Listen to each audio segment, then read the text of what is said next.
Assalamualaikum.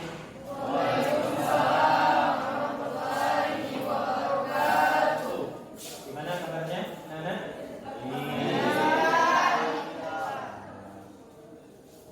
Coba yang belakang diisi dulu yang depan. Ya.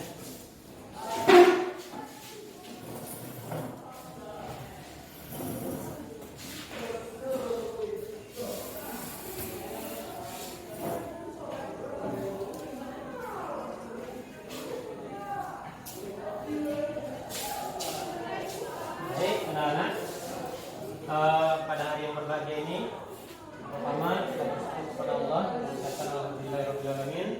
Pada pagi yang mulia ini, yang berbahagia ini, kita kembali melaksanakan tugas kita, kewajiban kita, yaitu menuntut ilmu.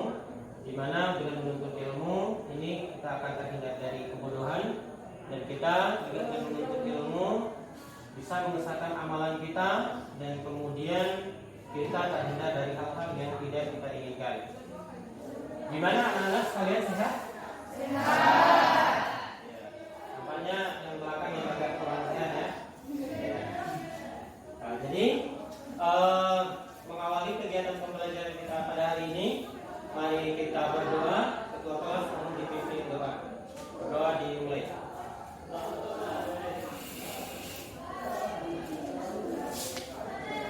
Tuhan, sebelum kita belajar, baiklah kita berdoa terlebih dahulu.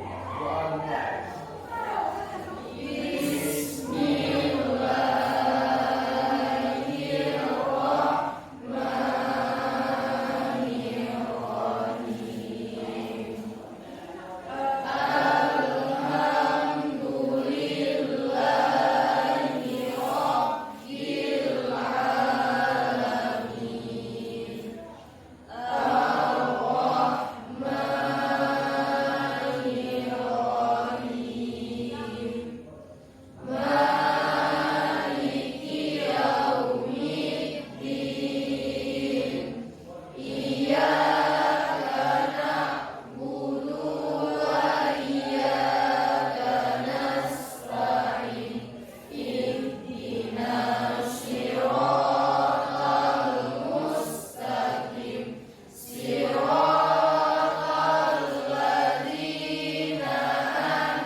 Anak-anak sekalian, mengawali kegiatan pembelajaran kita pada hari ini, kita sebagai warga negara Indonesia, sebagai warga negara yang baik, mari sama-sama kita menyanyikan lagu Indonesia Raya, dan seluruhnya dimohon berdiri.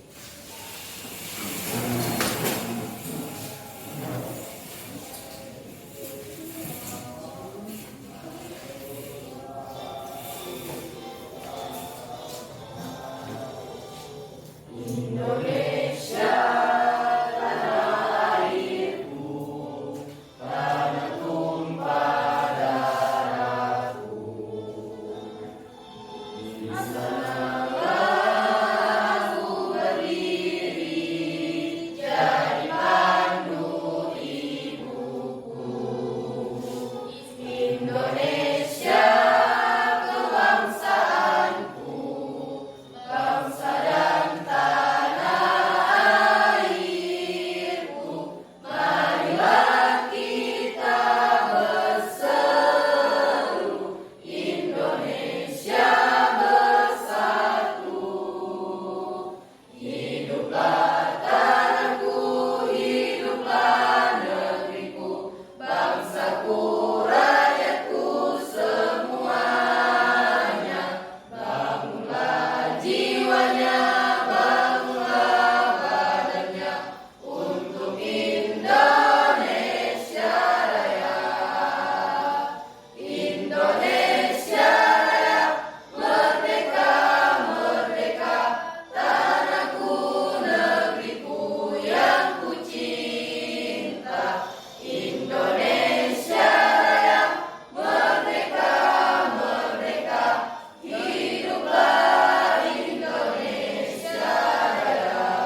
Gimana? Agak fresh sedikit. Ya, kalau kita yel dulu ya. Kalau Bapak bilang SMA 1, jawabannya apa? Unggul dalam prestasi, teladan dalam perilaku. SMA 1. Unggul dalam prestasi, teladan dalam perilaku. Aduh, masih kurang semangat tuh. Sekali lagi. SMA 1. Unggul dalam prestasi, teladan dalam perilaku. Kasih aplaus dulu.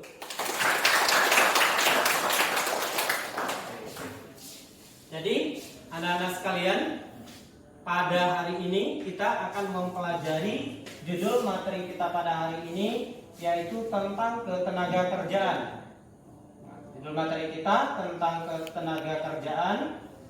Kemudian pada materi kita pada hari ini ada beberapa aspek yang akan kita nilai. Nah, yang akan kita nilai yaitu yang pertama ada penilaian sikap, kemudian ada penilaian pengetahuan, dan ada penilaian keterampilan. Jadi di sini di dalam penilaian ini bukan cuma yang dinilai adalah tingkat intelijensi ataupun kemampuan kalian saja, tetapi kita menilai juga sikapnya, kita menilai juga pengetahuannya, dan juga bagaimana tentang keterampilannya. Di dalam nilai sikap yang kita nilai ada nilai observasinya, di pengetahuan ada tes tulisnya, kemudian di keterampilan ada unjuk kerja ataupun nanti kita akan buat kerja kelompok. Nah, jadi di situ yang kita nilai, jadi bukan cuma satu aspek penilaian, tetapi ada beberapa aspek yang menjadi rujukan ataupun yang menjadi penilaian kita pada pembelajaran kita hari ini.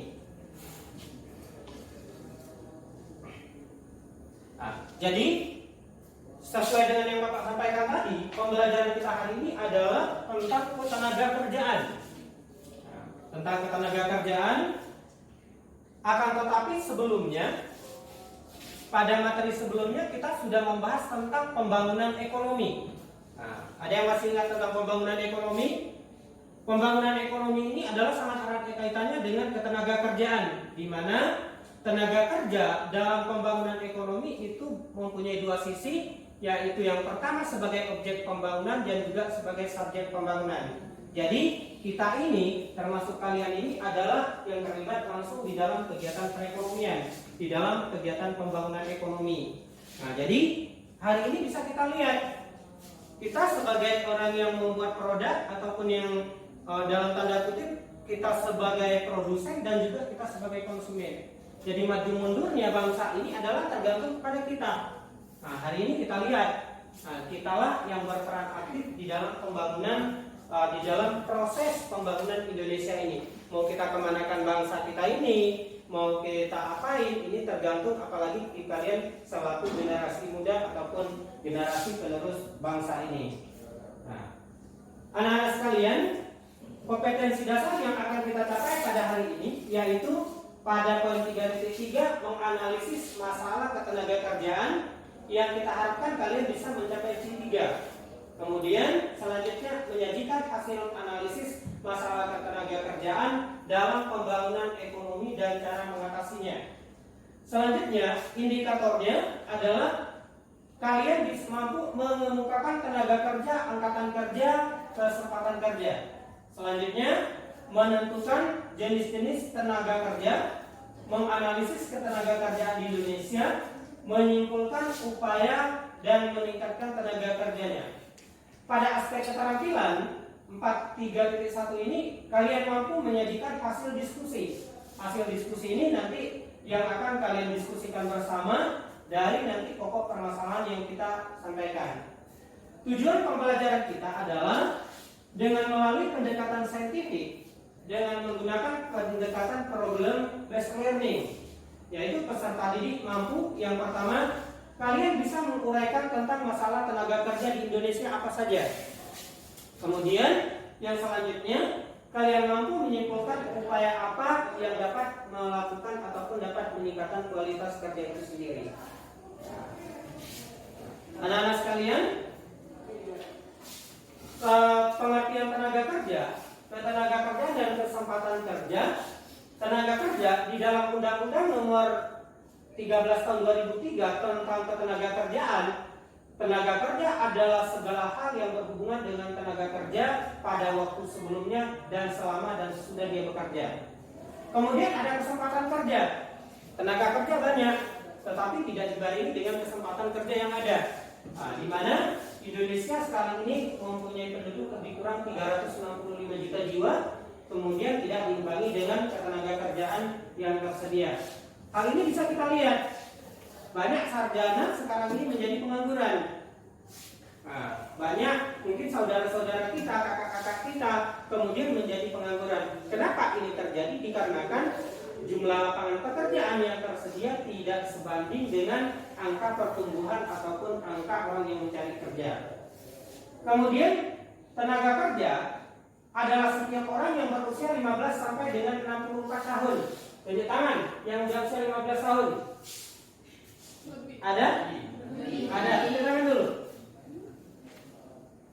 Waduh, udah tua semua ini ya. Ya, berarti bukan lagi ABG ini, sudah mendekati masa ABG ya. Ya, berarti bukan lagi muda kalian, sudah tua ini. Jadi di sini batasan usia tenaga kerja itu 15 sampai dengan 64 tahun. Kenapa kemudian 15 sampai 64 tahun? Di sini di dalam Undang-Undang Nomor 13 Tahun 2003 ini, di sini pada waktu ini masih program wajib belajar 9 tahun. Tetapi pada hari ini, sekarang ini adalah program wajib belajar 12 tahun, yaitu sampai dengan SMA. Jadi ketika kalian masih berumur 17 tahun, meskipun kalian sudah layak untuk bekerja, akan tetapi karena kalian masih bekerja, kalian ini ketika tidak bekerja bukan dikategorikan pengangguran. Kalian ini adalah tenaga kerja siap untuk bekerja tapi sedang melaksanakan pendidikan. Jadi kalian tenaga kerja. Tapi hati-hati. Hati-hati. Usia kalian jika hari ini kalian sudah 16 tahun, bahkan ada yang 17 tahun, ketika Anda tamat SMA kemudian tidak melanjutkan pendidikan ataupun tidak bekerja, maka kalian menjadi calon-calon pengacara. Pengangguran banyak acara. Iya, mantap. Nanti kalian akan menjadi pengacara, pengangguran banyak acara. Apa kerjanya? Kerjanya mengukur jalan. Mengukur jalan dari Nasrul ke Dit, kemudian menguk jaringan, ke Gunung Lakubang dan lain-lain sebagainya. Kenapa itu terjadi? Karena kita pengacara itu tadi, kita jadi pengangguran banyak acara itu tadi. Nah, kemudian angkatan kerja, menurut Badan Pusat Statistik BPS, angkatan kerja adalah penduduk usia kerja 15 tahun ke atas yang sedang bekerja atau mencari pekerjaan ataupun menganggur. Namun tidak semua penduduk usia produktif menjadi angkatan kerja. Yang bukan angkatan kerja adalah penduduk yang terlibat dalam perekonomian. Nah, jadi sekarang ini salah satunya yang bukan termasuk angkatan kerja, yang bukan termasuk angkatan kerja ini. Ini salah satunya. Nah, jadi kemudian ini yang 50 sudah di atas 64 tahun, sudah lansia. Nah, jadi ini kategorinya. Nah, kemudian jangan pulang sampai di rumah marah-marah sama emaknya, sama ayahnya. Mak, ayah, dibilang guru saya ini belum lagi termasuk angka pengangguran, termasuk angkatan kerja, karena saya masih usia produktif. Jadi kalau disuruh cuci piring, nanti saya laporkan ke Komnas HAM, pelanggaran hak anak. Jangan pula seperti itu. Nanti kalian akan dihapus dari kartu keluarga. Kalau nggak percaya, sampai di rumah coba cek, apakah masih ada nama kalian di kartu keluarga atau tidak? Kalau tidak, jangan-jangan. Nah itu dia. Jangan-jangan ragu kita. Nah, kemudian kita lanjutkan. Jenis-jenis tenaga kerja berdasarkan sifatnya. Yang pertama ada tenaga kerja jasmani. Tenaga kerja jasmani adalah tenaga kerja yang dalam kegiatannya lebih banyak mengandalkan fisik atau jasmani dalam melaksanakan proses produksi. Contohnya supir, guru, dokter, tenaga administrasi dan lain sebagainya. Ini termasuk dalam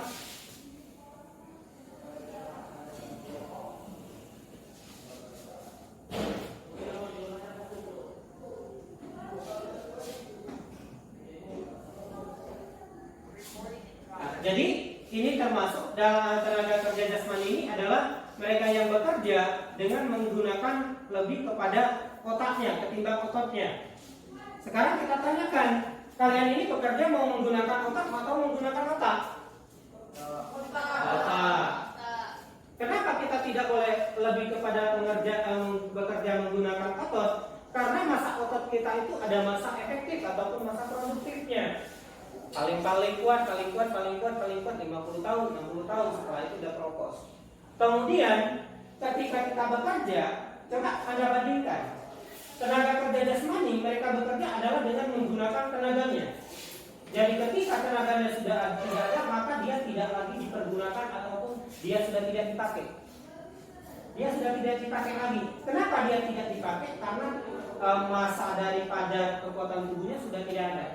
Kemudian coba Anda bandingkan tenaga kerja rohaninya, yaitu tenaga kerja di mana dia bekerja dengan menggunakan otaknya, lebih kepada bekerja menggunakan pensil, menggunakan pena, menggunakan komputer. Coba Anda bayangkan ketika kita pergi ke kantor ke Bank BPD. Di sana ketika kita ke Bank BPD, suasananya lain, beda.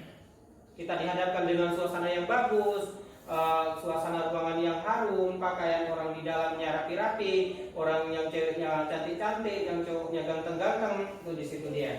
Bahkan bobot tubuhnya diukur dan lain sebagainya. Tapi coba kita bekerja kemudian kepada yang kuli bangunan. Ke kuli bangunan, inilah dia. Kuli bangunan mereka bekerja itu tidak lagi melihat waktunya. Mereka bekerja bukan lagi 8 jam. Kadang mereka bekerja masuk jam 7 pagi, nanti mereka keluar mungkin habis isya, bahkan mungkin ketika kita sudah tidur. Mungkin kita bisa lihat orang tua kita di rumah. Yang orang tua kita bekerja sebagai petani, termasuk saya.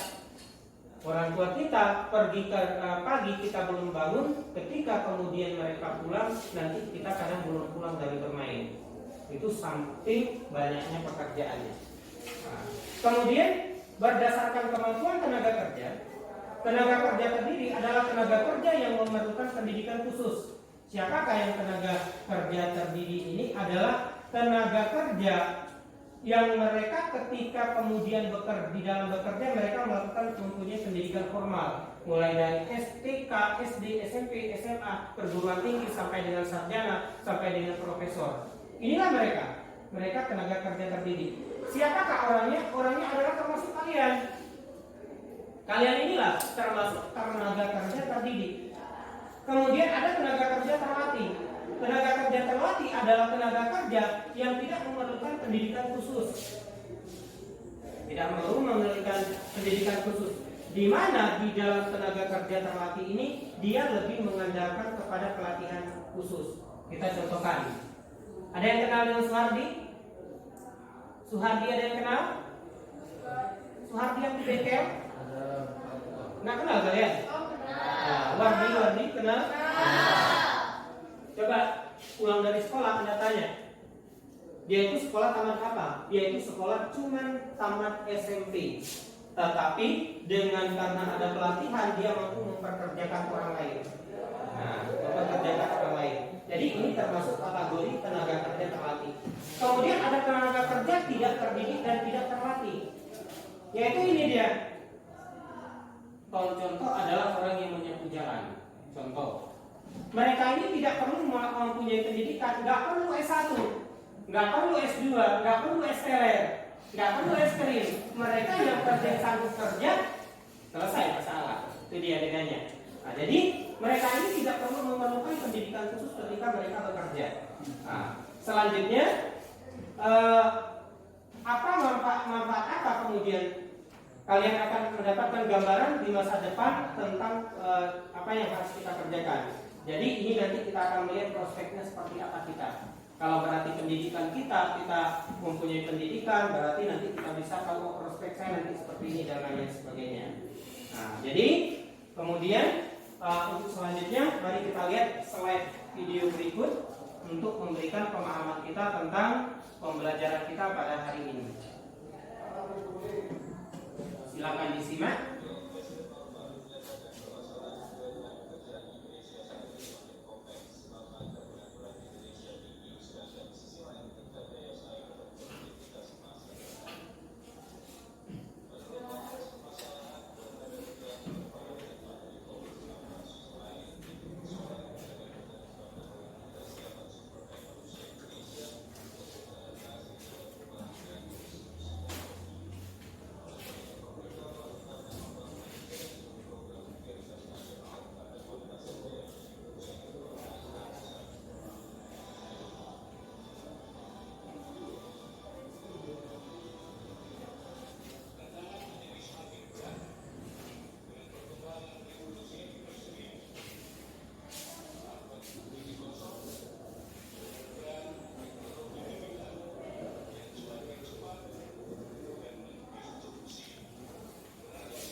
Jadi ini yang dipaparkan oleh Wakil Presiden Republik Indonesia tentang keadaan ketenagakerjaan kita, ketenagakerjaan Indonesia, di mana salah satu yang disampaikan adalah tenaga kerja Indonesia ini harus bisa ataupun harus mampu bersaing dengan tenaga kerja dari asing ataupun luar negeri. Nah, jadi ini dia. Nah, jadi Maruf Amin ini termasuk dalam kategori tenaga kerja terdidik dan terlatih. Nah, jadi dia terdidik dan terlatih. Ini kategorinya.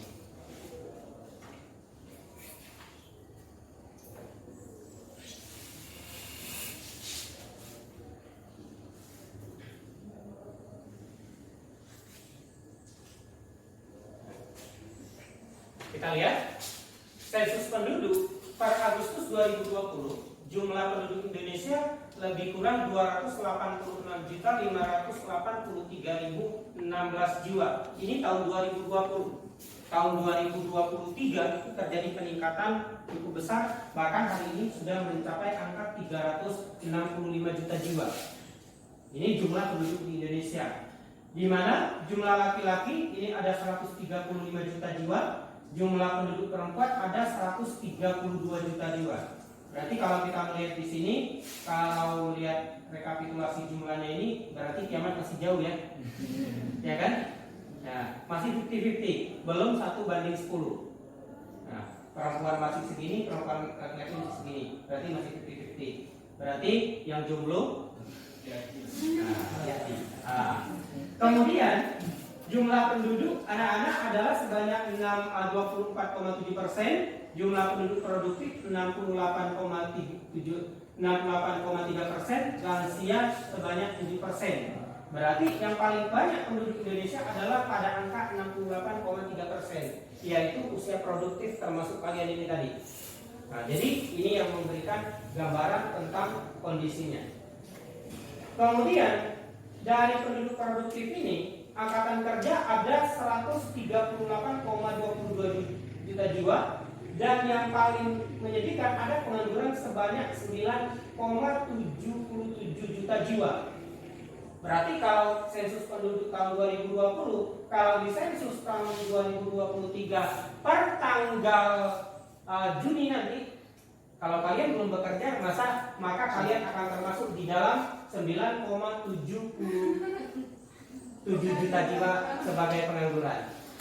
Kalian ada nama kalian di sini.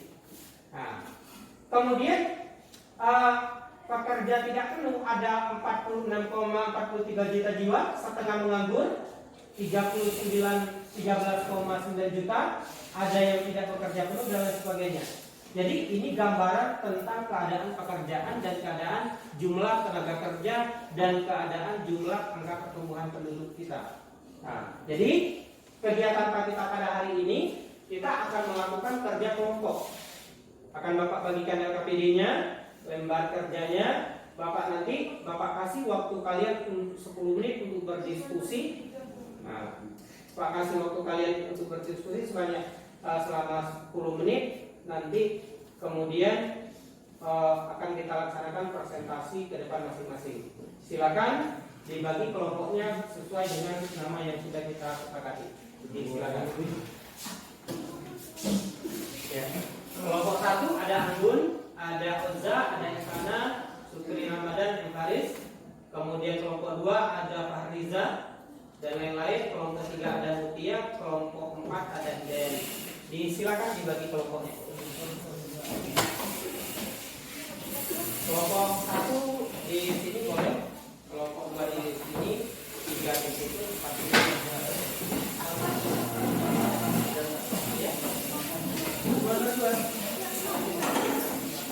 Di tol yang banyak kita ke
bergeser kembali.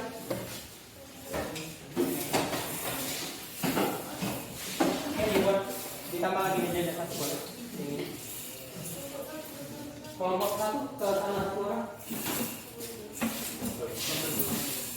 Iya.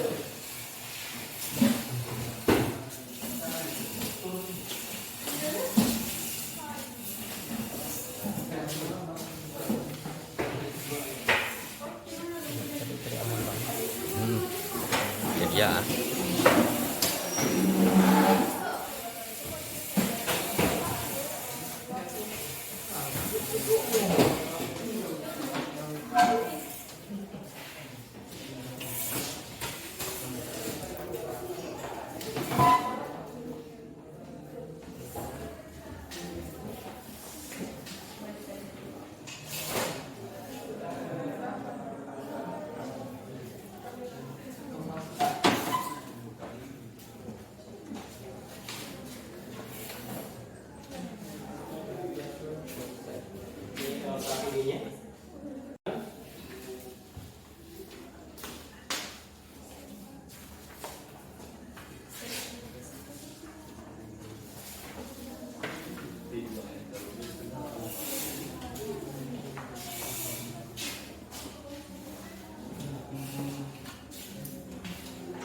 Kelompok satu yang mana?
Kelompok dua.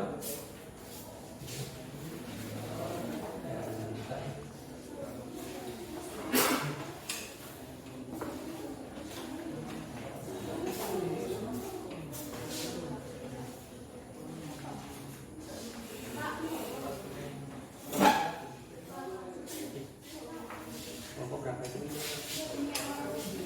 Ya, bukan. Tiga. Ini kelompok berapa?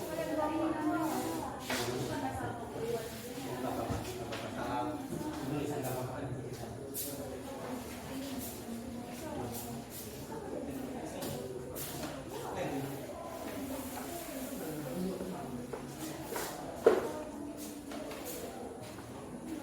Sudah semua?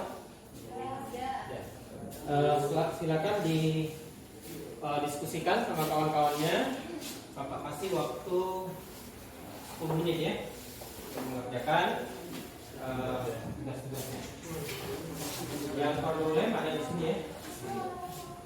Kasih lem. Ya. Bukan dia.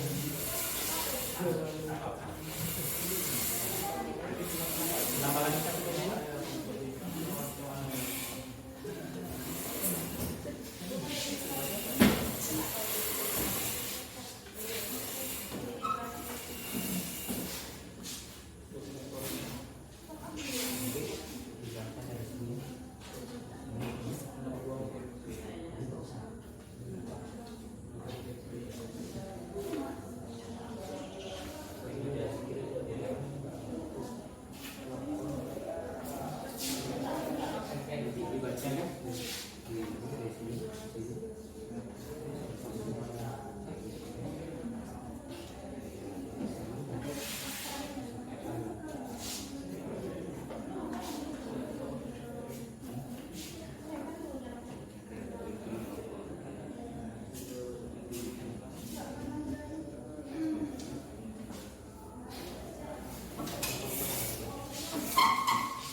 Ada kertasnya.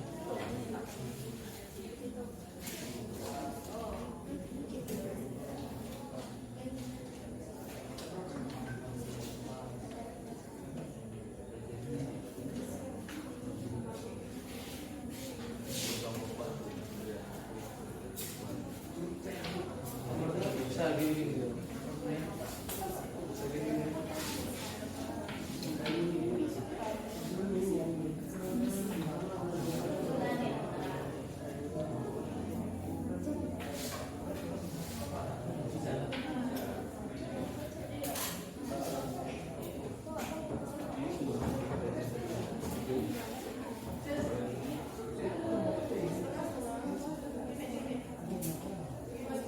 Dibaca, sudah dikasih ke ini aja.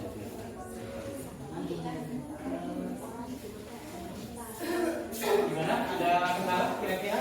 Nah, nah, Aman ya? aman. Yang penting jangan terlalu aman. Aman di bawah.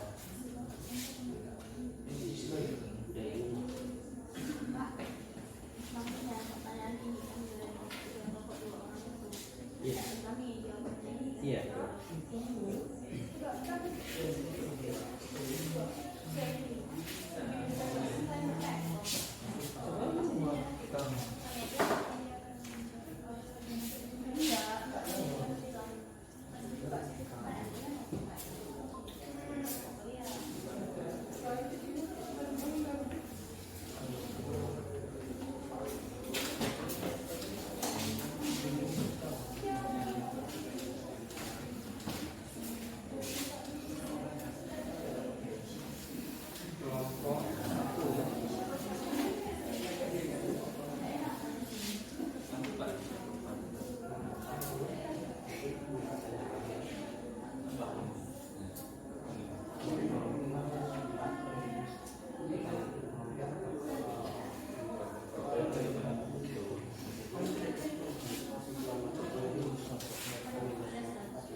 Gimana kira-kira ada kendala?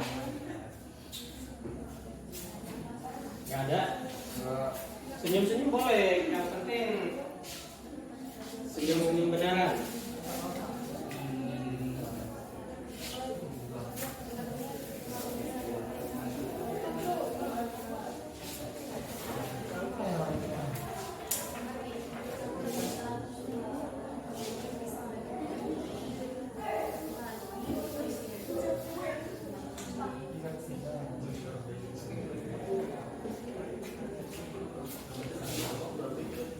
Oke, sudah 7 menit ya, 3 menit lagi. Siap-siap, kita mulai dari kelompok 1.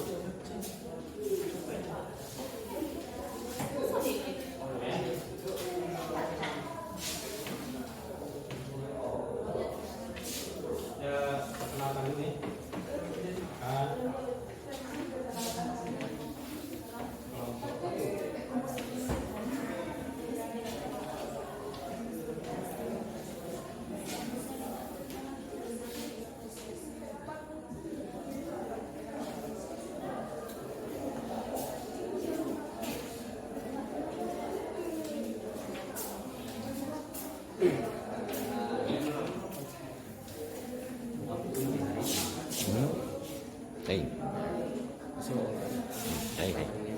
Baik.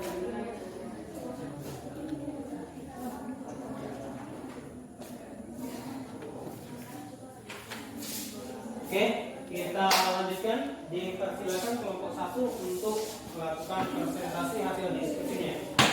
Pada kelompok 1 waktu dan tempat disilakan. Jadi masing-masing kelompok diberikan kesempatan untuk bertanya satu pertanyaan. Oke, silakan kelompok 1.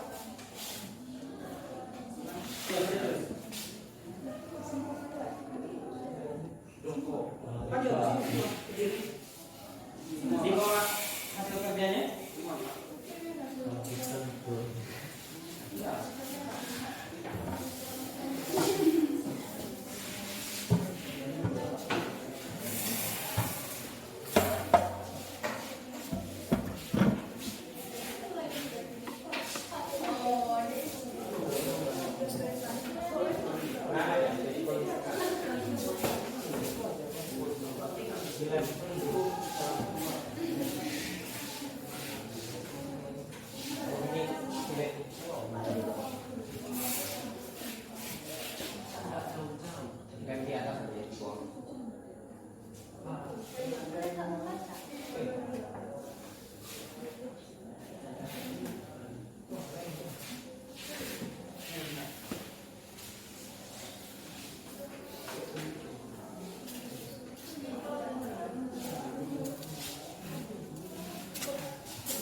Oke, disilakan.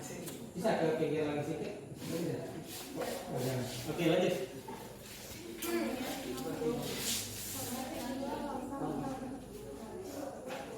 Assalamualaikum warahmatullahi wabarakatuh.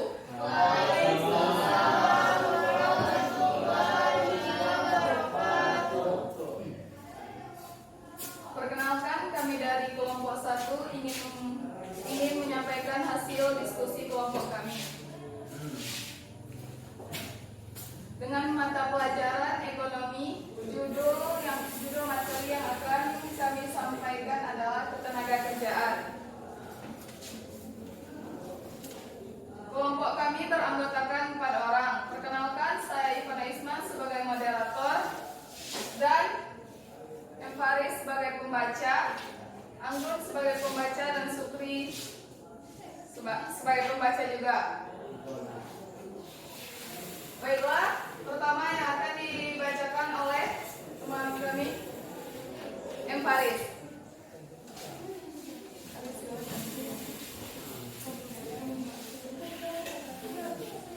Dibagi.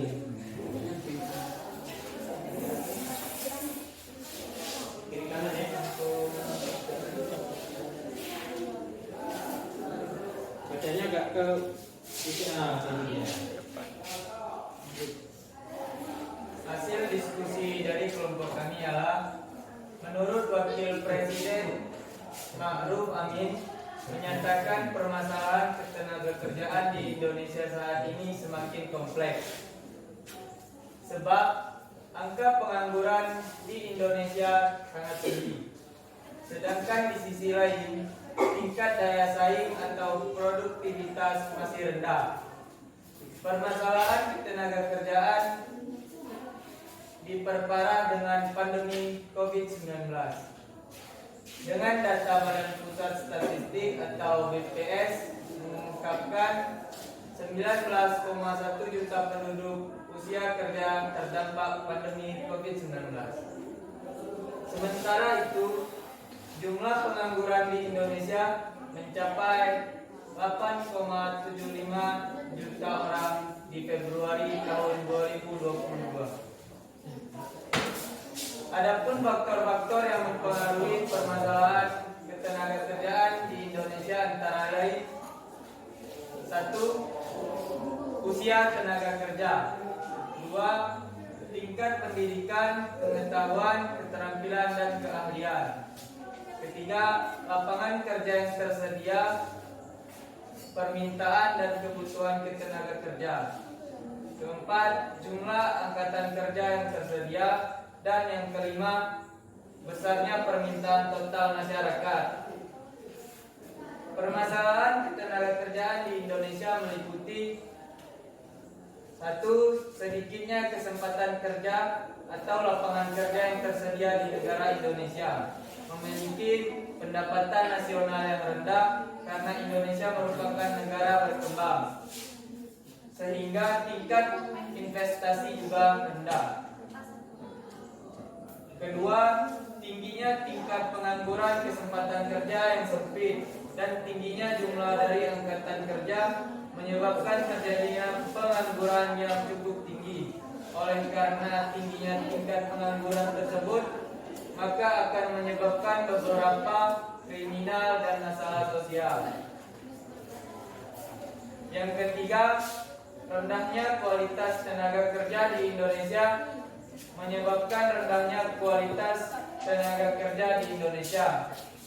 Di antaranya karena rendahnya pendidikan, kurikulum pendidikan yang tidak sesuai dengan pekerja yang tersedia, kurangnya pelatihan dan pemagangan kerja, dan yang terakhir, terdapat ketidaksesuaian antara kemampuan yang dimiliki dengan pekerjanya.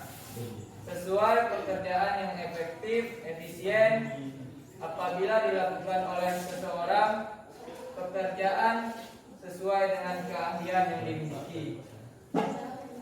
Lalu selanjutnya akan dibacakan oleh teman kami, Anggun Radiba.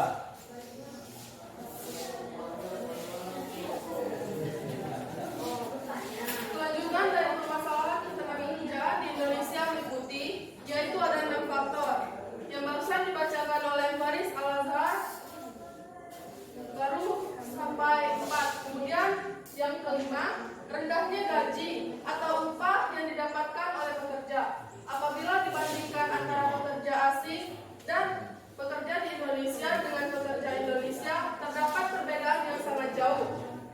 Bagi tenaga kerja Indonesia, terutama untuk pekerja kasar, jumlahnya sangat banyak. Sedangkan untuk lapangan pekerjaan terbatas sehingga penawaran tenaga kerja menjadi tinggi. Sedangkan permintaan tenaga kerja adalah rendah. Kemudian yang terakhir ada kurangnya perlindungan terhadap tenaga kerja. Resiko yang dihadapi oleh tenaga kerja dapat berupa yang langsung berhubungan dengan pekerjaannya maupun resiko yang lainnya, misalnya resiko PHK atau pemutusan hubungan kerja. Resiko tersebut dapat terjadi tenaga kerja.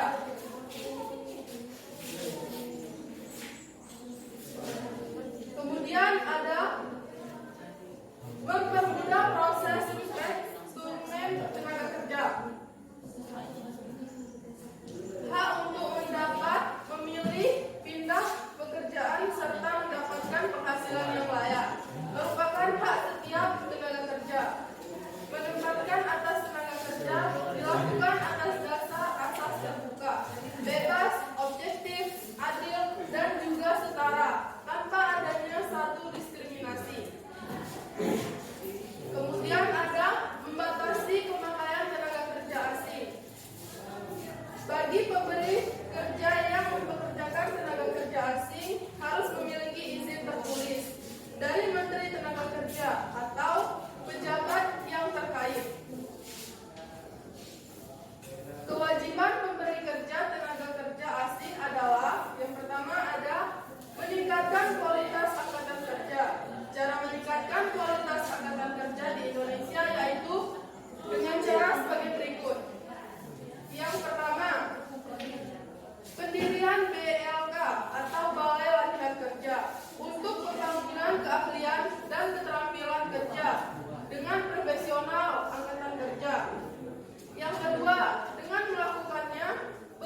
dalam permasalahan tenaga kerja. Yang pertama, peran pemerintah yaitu memperluas lapangan pekerjaan. Di antaranya itu menyediakan tentang informasi kebutuhan tenaga kerja, wira swasta, kemudian deregulasi dan debirokratisasi pada bidang industri supaya tercipta investasi baru. Kemudian yang terakhir, menggalakkan pembangunan pada sektor informal, misalnya industri rumah tangga. Kemudian upaya pemerintah yang kedua adalah mempermudah proses rekrutmen tenaga kerja. Kemudian yang ketiga, membatasi pemakaian tenaga kerja asing. Bagi pemberi kerja yang mempekerjakan tenaga kerja asing harus memiliki izin tertulis dari Menteri Tenaga Kerja ataupun pejabat yang terkait. Sekian yang dapat kami sampaikan dari materi kami.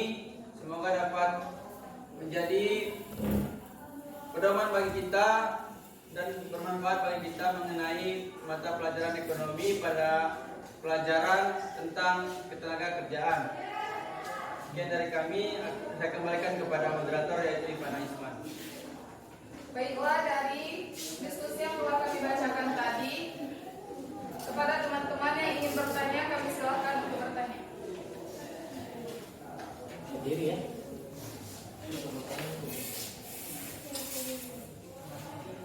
Baiklah, kami dari kelompok 4 ingin bertanya ke kelompok 1.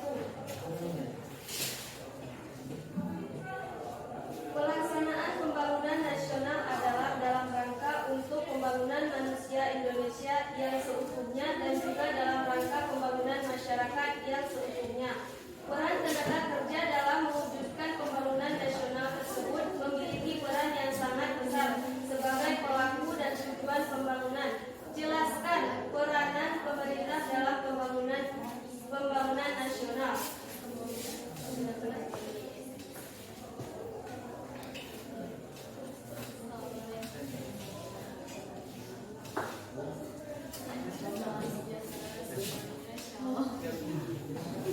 Baik, kami akan menjawab pertanyaan dari kelompok 4 yang poinnya adalah apa peranan pemerintah dalam upaya pendorong ekonomi pembangunan nasional. Oke. Baik, kami jawab yaitu peran pemerintah sebagai unsur pembaharu dan pendorong pembangunan diakui, tetapi caranya bisa dilakukan melalui pimpinan dan pengaturan negara atau usaha pembangunan berencana di mana pemerintah memberikan peranan dalam pengarahan serta melakukan cara-cara tak langsung untuk merangsang perkembangan kegiatan sosial. Hal ini dapat dilakukan melalui penyelesaian permasalahan yang dianggap paling krusial atau mendasar seperti kemiskinan, pengangguran, pendidikan, dan lain sebagainya. Sekian, terima kasih.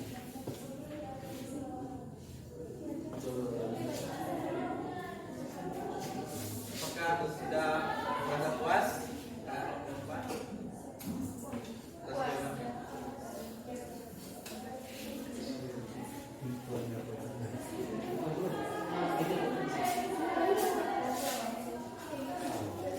Baiklah, mungkin hanya ini yang dapat kami sampaikan. Mohon maaf atas segala kekurangan dan terima kasih atas segala perhatian. Cuci tangan sampai bersih, cukup sekian, terima kasih. Assalamualaikum warahmatullahi wabarakatuh.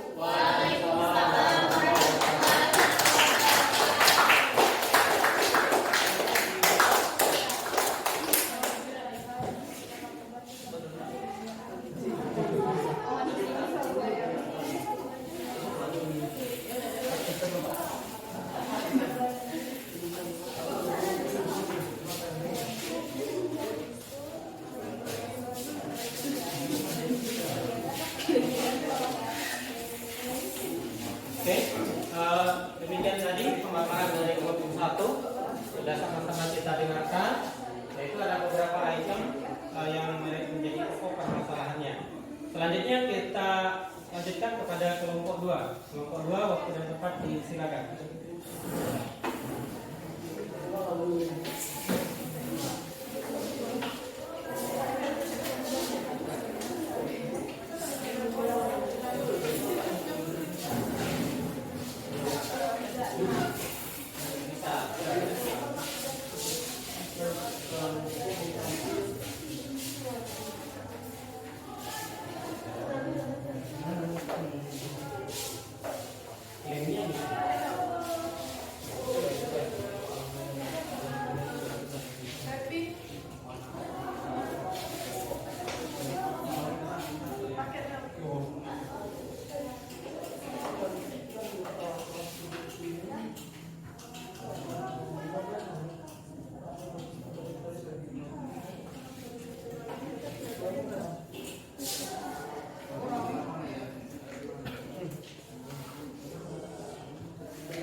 semoga dapat memberikan esensi.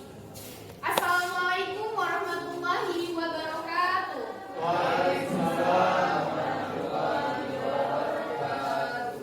Selamat pagi, salam sejahtera kepada semuanya. Puji dan syukur mari kita panjatkan kehadirat Allah Subhanahu wa taala, dan tak lupa juga kita sajikan salawat beriring salam kepada Nabi besar Muhammad sallallahu alaihi wasallam.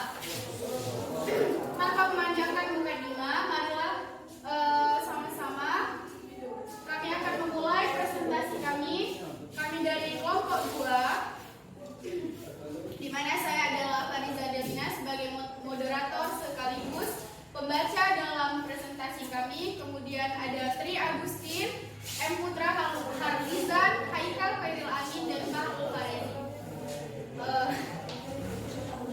Baiklah, di sini dengan mata pelajaran ekonomi dan judul besar tentang ketenaga kerjaan. Baiklah, langsung saja akan kami mulai. Dari hasil presentasi kami adalah di dalam Undang-Undang Nomor 13 Tahun 2003 tentang Perlindungan Tenaga Kerja, pengertian tenaga kerja adalah setiap orang yang mampu melakukan pekerjaan guna menghasilkan barang atau jasa, baik untuk memenuhi kebutuhan sendiri maupun kebutuhan masyarakat. Kemudian ada produktivitas tenaga kerja. Permasalahan perluasan kesempatan kerja dalam pembangunan Indonesia selalu dikaitkan dengan masalah produktivitas pekerjaan. Kemudian ada kesempatan kerja. Kesempatan kerja yang dirasakan semakin berkurang setiap tahunnya. Belum lagi dengan persaingan antara pekerja semakin ketat. Kemudian kesempatan kerja diklasifikasikan dalam 3 kategori, yaitu ada kesempatan kerja formal, kesempatan kerja informal, dan tambahan keseharian kerja. Kemudian berdasarkan sifat kerjanya, tenaga kerja dapat dibagi menjadi 2 kelompok, yaitu tenaga kerja jasmani dan tenaga kerja rohani. Kemudian berdasarkan keahliannya, tenaga kerja yang dapat dibedakan menjadi 3, yaitu di mana yang pertama ada tenaga kerja terdiri amal silih labur, di mana artinya adalah tenaga kerja yang memerlukan pendidikan khusus. Contohnya seperti dokter, hakim, pengacara, guru, angkutan, notaris, insinyur, dosen, ekonom, polisi, dan sebagainya. Kemudian yang kedua ada tenaga terlatih atau training labor. Adalah tenaga kerja yang memerlukan latihan pengalaman praktis, misalnya pilot, pemain sepak bola, kemudian supir, pelayan toko, montir, penjahit, dan sebagainya. Dan yang ketiga ada tenaga kerja tidak terdidik dan tidak terlatih. Adalah tenaga kerja yang tidak memerlukan pendidikan latihan sebelumnya. Misalnya pesuruh, kuli bangunan, buruh gendong, pembantu rumah tangga, tukang becak, dan lain sebagainya. Berikut ini merupakan permasalahan ketenaga kerjaan di Indonesia. Yang pertama ada sedikitnya kesempatan kerja atau lapangan kerja. Kemudian yang kedua ada tingginya tingkat pengangguran, kesempatan kerja yang sempit. Kemudian yang ketiga ada rendahnya kualitas tenaga kerja di Indonesia. Dan yang keempat terdapat ketidaksesuaian antara kemampuan yang dimiliki dengan pekerjaan. Dan yang terakhir ada rendahnya gaji atau upah yang didapatkan. Baiklah, ini terkait dengan tenaga kerja. Kemudian akan dilanjutkan oleh M Putra Harlizan. Pada M Putra Harlizan kami persilakan. Saya akan bacakan hasil kerja kelompok kami. Peranan pemerintah dalam permasalahan tenaga kerja. Pelaksanaan pembangunan nasional adalah dalam rangka untuk pembangunan manusia Indonesia yang seutuhnya dan juga dalam rangka pembangunan masyarakat yang seutuhnya. Peranan tenaga kerja dalam mewujudkan pembangunan nasional tersebut memiliki peranan yang sangat besar sebagai pelaku dan tujuan pembangunan. Sesuai dengan peran dan kedudukan dari tenaga kerja, maka dibutuhkan pembangunan tenaga untuk meningkatkan kualitas tenaga kerja dan peran sertanya di dalam pembangunan. Perlindungan kepada pekerja yang dilakukan supaya hak dasar para buruh terjamin. Selain itu, Para pekerja menjamin terhadap kesempatan dan perlakuan tanpa adanya diskriminasi sehingga kesejahteraan buruh menjadi terwujud. Tujuan pembangunan ketenagakerjaan adalah yang pertama, untuk memberdayakan tenaga kerja secara optimal dan juga manusiawi. Yang kedua, untuk mewujudkan adanya pemerataan terhadap kesempatan kerja dan adanya penyediaan.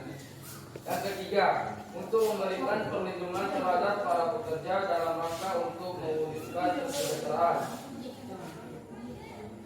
Dan yang terakhir, untuk meningkatkan kesejahteraan kepada tenaga kerjaan beserta dengan keluarganya. Perluasan kesempatan kerja dilakukan dengan melewati penciptaan kegiatan yang bersifat positif dan juga berkesinambungan dengan mendayagunakan potensi sumber daya alam. Dan dilanjutkan oleh teman kami, Haikal Heri Amin.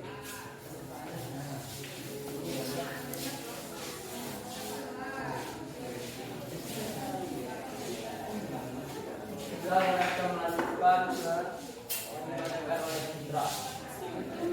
Mempermudah proses rekrutmen tenaga kerja. Hal untuk mendapatkan memilih bidang pekerjaan serta mendapatkan penghasilan yang layak merupakan hak setiap tenaga kerja. Penempatan atas tenaga kerja dilakukan atas dasar asas terbuka, bebas, objektif, adil, dan setara tanpa adanya suatu diskriminasi. Membatasi pemakaian tenaga kerja asing. Bagi pemberi kerja yang mempekerjakan tenaga kerja asing harus memiliki izin tertulis dari Menteri Tenaga Kerja atau pejabat yang terkait. Kewajiban pemberi kerja tenaga kerja asing adalah yang pertama, menunjukkan kepada tenaga kerja Indonesia sebagai tenaga pendamping terhadap tenaga kerja asing yang dikerjakan dalam rangka mengurangi teknologi dan ketenagaan. Yang kedua, melaksanakan pendidikan dan juga pelatihan untuk para tenaga kerja Indonesia sesuai dengan kualifikasi jabatan yang diikuti oleh tenaga kerja asing. Baiklah, selanjutnya akan dilanjutkan teman kami pada Bapak ini. Silakan. Poin-poinnya dari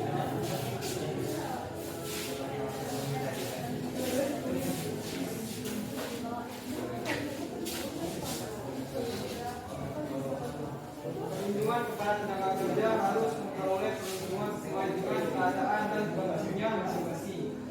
Menetapkan waktu kerja bagi perusahaan yang diperlukan untuk memperkerjakan para pekerjaan selama waktu kerja yang meliputi 7 kerja hari selama 6 hari dalam 1 pekan atau 8 jam per hari selama 5 hari dalam 1 pekan.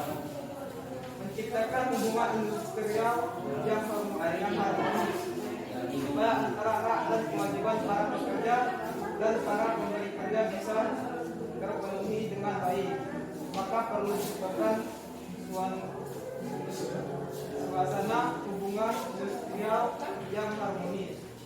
Untuk melakukan hubungan industrial yang harmonis tersebut,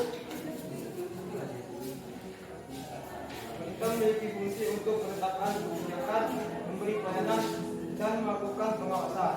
Baiklah, saya kembalikan kepada moderator.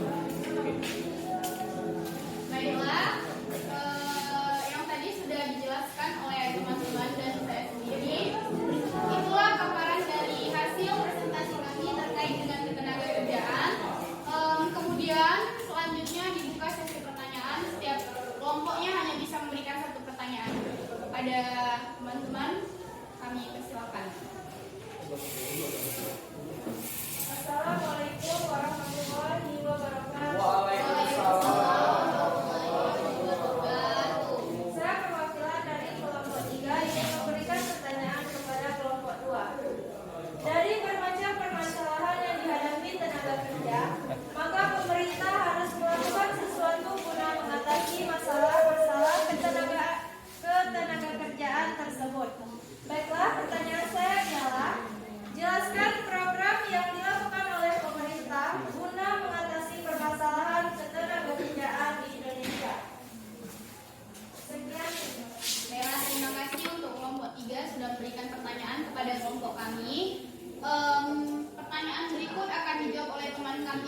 Agustin. Pada Tri Agustin dipersilakan. Baiklah, saya akan menjawab pertanyaan dari Mutia Salsabila dari perwakilan kelompok 3.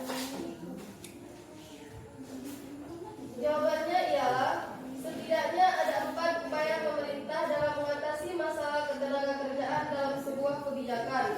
Nah, apa saja upaya tersebut? 1. Kewajiban dalam hal pendidikan. Kebijakan yang satu ini dibuat pemerintah untuk dapat meningkatkan produktivitas dan kemampuan para pekerja melalui pendidikan dan juga pelatihan.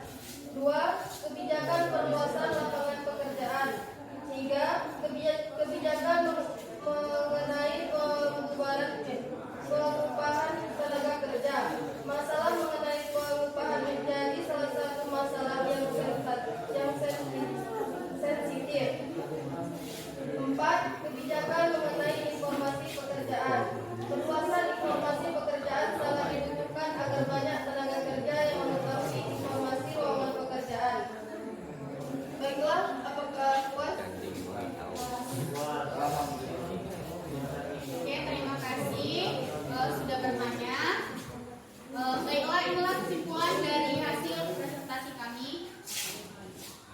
Setiap tenaga kerja berhak atas upah yang layak bagi kemanusiaan dalam rangka untuk memenuhi kebutuhan hidupnya. Sudah jelas kan? Jelas. Oke.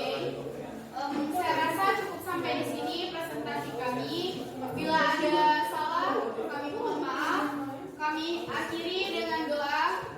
Wabillahi taufiq wal hidayah. Wassalamualaikum warahmatullahi wabarakatuh.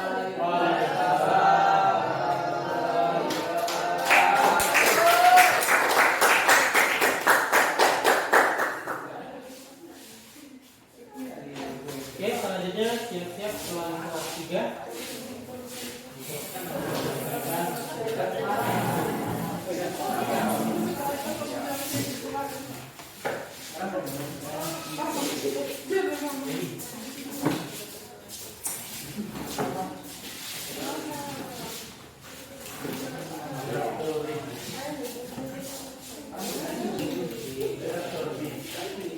Baca poin-poinnya aja.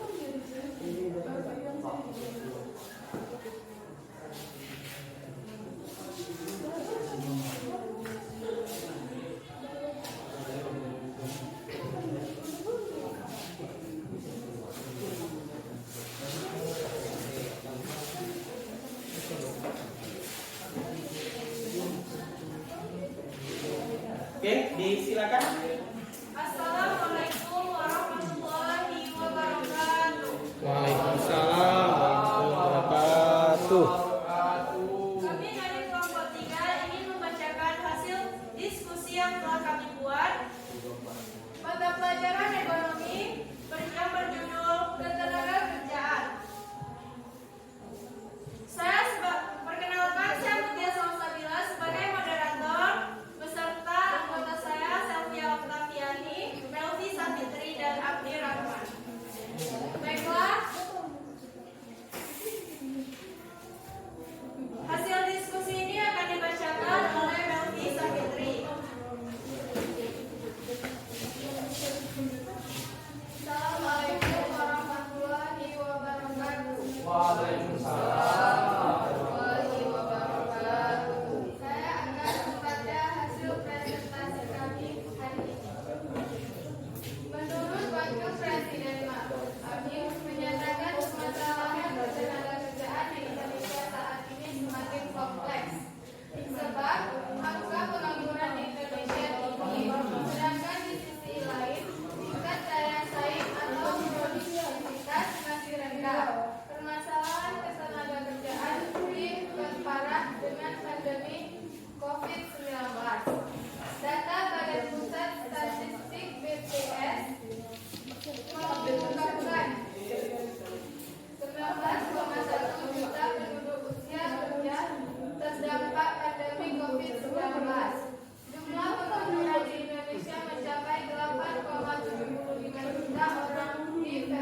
kami akan menjawab pertanyaan dari kelompok 2, yaitu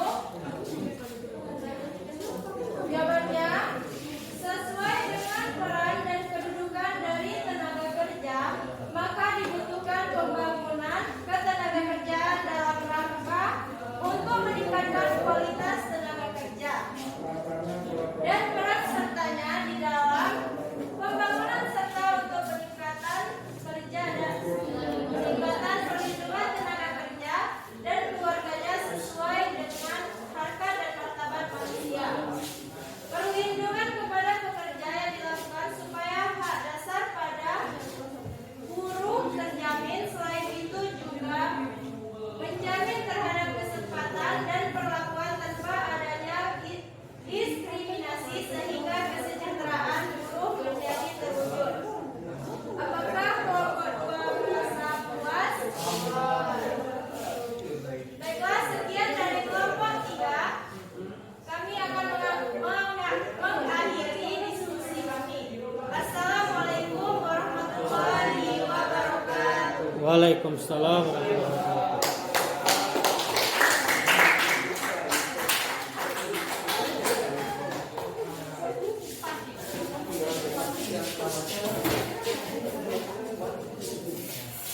Oke, kita lanjutkan. Nampaknya makin sore makin seru ya. Kita kayak main bola aja. Oke, kita lanjutkan. Selanjutnya kelompok terakhir, kelompok pamungkas. Mudah-mudahan ini mempunyai sensasi yang lain. Pada kehidupan jadi masih bersuara.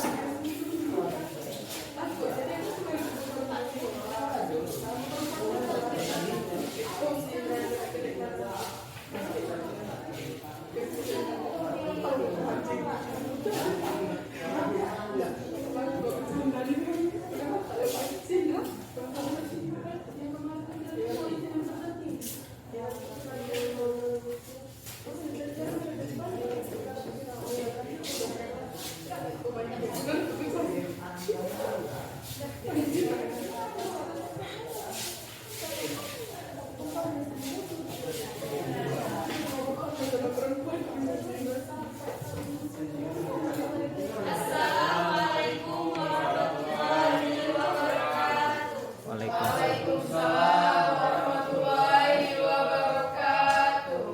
Baiklah, kami dari kelompok 4 ingin mempresentasikan hasil diskusi kami, yaitu mata pelajaran ekonomi.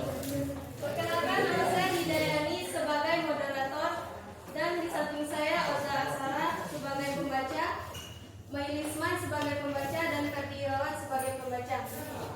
Langsung saya mulai saja yang akan dibacakan oleh Oza Asara. Baiklah, saya akan membacakan hasil diskusi kami tentang tenaga kerjaan. Berdasarkan sifat kerjanya, tenaga kerja dapat dibedakan menjadi 2 kelompok, yaitu tenaga kerja jasmani dan tenaga kerja rohani. Tenaga kerja jasmani ialah tenaga kerja jasmani yang dalam kegiatannya lebih banyak mengandalkan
membatasi pemakaian tenaga kerja asing bagi pemberi kerja yang bekerjakan tenaga kerja asing harus memiliki izin bagi pemberi kerja. Satu, menunjuk kepada tenaga kerja Indonesia sebagai tenaga pendamping terhadap tenaga kerja. Dua, melaksanakan pendidikan dan juga pelatihan untuk para tenaga kerja. Tiga, bagi tenaga kerja yang asing dilarang memiliki satu jabatan. Kemudian meningkatkan kualitas angkatan kerja. Satu, pendidikan DLK balai latihan kerja. Dua, melakukan pemagangan dengan cara melalui latihan kerja di tempat kerja. Tiga, dengan cara meningkatkan pendidikan bagi masyarakat dan menyelesaikan kebahagiaan. Menetapkan kebijakan pengupahan. Satu, upah minimum. Dua, upah kerja lembur. Tiga, upah tidak masuk kerja sebab karena adanya berhalangan. Tiga, upah tidak masuk kerja oleh karena melaksanakan kegiatan di luar pekerjaannya. Baiklah, akan dilanjutkan oleh Mangga Pimpinan. Poin-poinnya ini menciptakan hubungan industri yang harmonis supaya antara hak dan kewajiban para pekerja dan para pemberi kerja bisa terpenuhi dengan baik. Maka perlu diciptakan suasana hubungan industrial yang harmonis. Untuk menjalankan hubungan industrial yang harmonis tersebut, pemerintah memiliki fungsi untuk menetapkan kebijakan, memberi pelayanan, melakukan pengawasan, dan menjalankan penindakan kepada pelanggaran peraturan perundang-undangan ketenaga kerjaan. Menciptakan hubungan industrial yang harmonis supaya antara hak dan kewajiban para pekerja, para pemberi kerja bisa terpenuhi dengan baik. Maka perlu diciptakan suasana hubungan industrial yang harmonis. Mungkin hanya dengan kita sampaikan, saya akan kembalikan kepada moderator. Baiklah, kepada teman-teman kami yang ingin bertanya, silakan.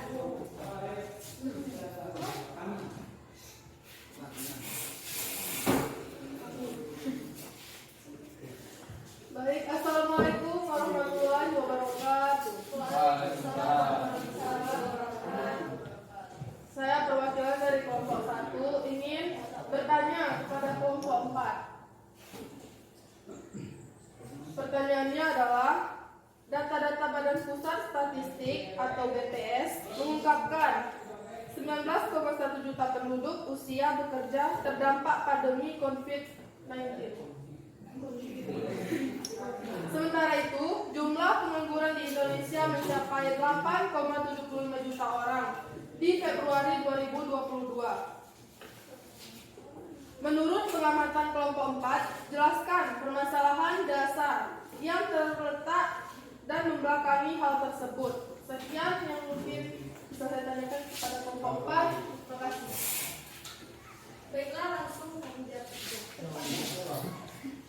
Pada dasarnya, permasalahan ketenaga kerjaan di Indonesia bukan cuma permasalahan pengangguran, akan tetapi Indonesia merupakan negara berkembang dengan jumlah penduduk lebih dari 365 juta jiwa, sementara perluasan lapangan atau ketersediaan lapangan pekerjaan yang ada masih sangat minim.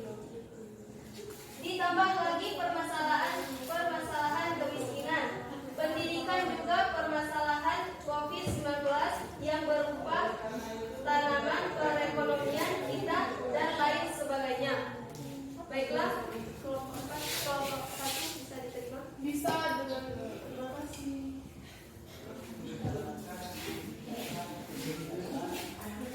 Baiklah, mungkin hanya ini yang dapat kami sampaikan. Jika ada kesalahan, kami mohon dimaafkan. Baiklah, kami tutup dengan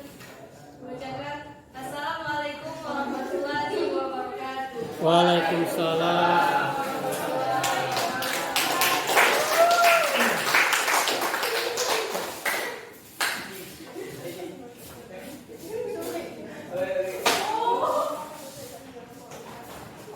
Oke, terima kasih.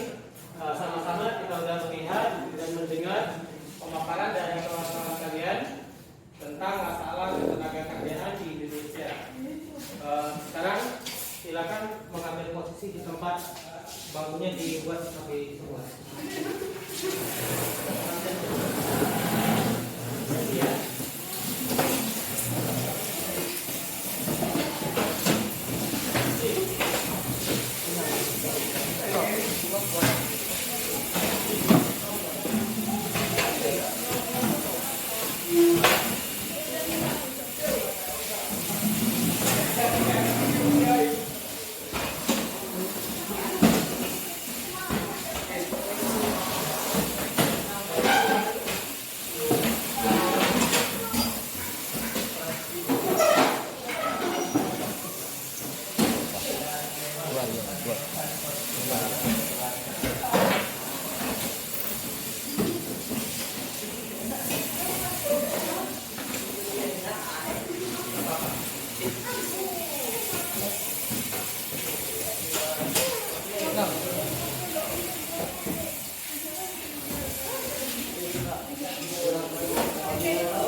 Oke,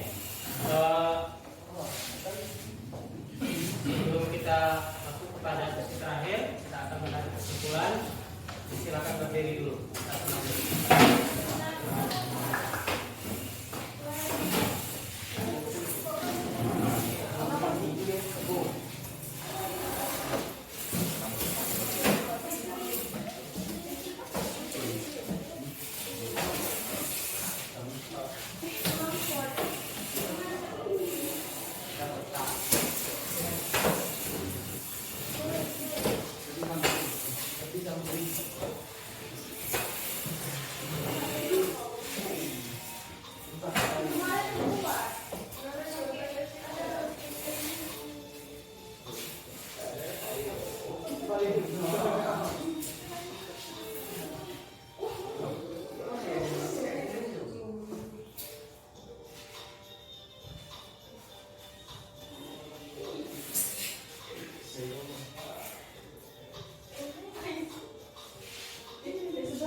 pembelajaran kita pada hari ini. Ada yang bisa menarik kesimpulan pada materi kita ini? Silakan. Silakan. Ya, dari materi kita. Baiklah, saya akan membacakan kesimpulan dari materi ketenagakerjaan. Kesimpulannya yaitu masalah ketenagakerjaan di Indonesia dipicu karena tidak seimbangnya antara kesempatan kerja dengan lapangan kerja yang tersedia. Oke, selanjutnya angkat plus dulu. Silakan. Masih ada? Silakan. Yang mau memberikan kesimpulan? Ya, ini tadi. Oke. Silakan.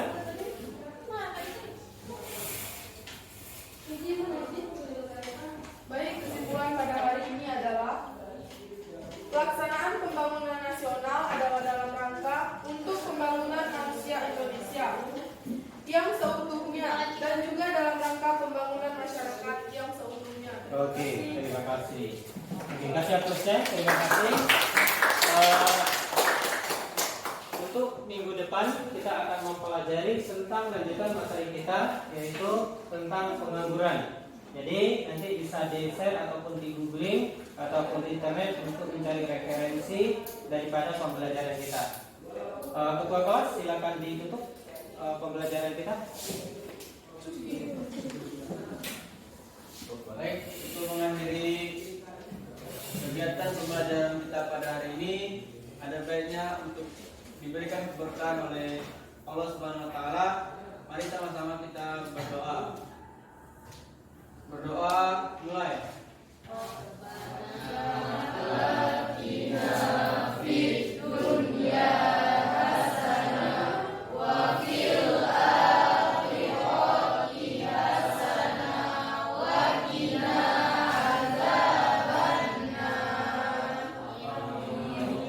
Terima kasih atas pembelajaran kita pada hari ini. Semoga apa yang kita pelajari pada hari ini kemudian dapat kita terapkan, dapat kita laksanakan di dalam hidup dan kehidupan kita.